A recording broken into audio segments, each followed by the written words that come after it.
Yeah, satwa. Hello guys, good morning. Maaga niya akong ginising, nakahiga pa ako, tumawag siya. Be, gising ka na. Oh, dayo daw siya ng kape. So ngayon tapos na kami magkape. Anong oras mo ako ginising? 9:20. Ayan, ganyan siya. Kapag ka mag-weekend, darating na yun sila mag-ina dyan, siya na yung gigising sa akin. Oh, ngayon tapos na kami mag-coffee. Gagawa naman kami ngayon ng scrambled egg.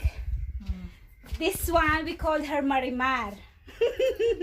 Yeah, Walang buhok lang. Oh, next week may buhok na siya maganda. So, ayaw pupunta muna kami guys dun sa loob kasi magagawa kami Kusina. na scrambled egg. Kasi nga 'di ba wala akong trabaho ngayon so ini-enjoy ko yung moment. So ayan. Ito yung mga gagawin namin. Ito tomato, baby tomato, pagpag ni Magdas na itlog, scramble kami. Tapos mamayan lunch, magmumunggo kami mamaya. So ayan na. So, ayan, gagawa na kami. So, see you. Pagtapos Leaves na. leaves o Tsaka, gagawin namin na, leaves. ano ba to? Kusbara. Coriander leaves. Yeah. Kusbara in Arabic, coriander leaves in English.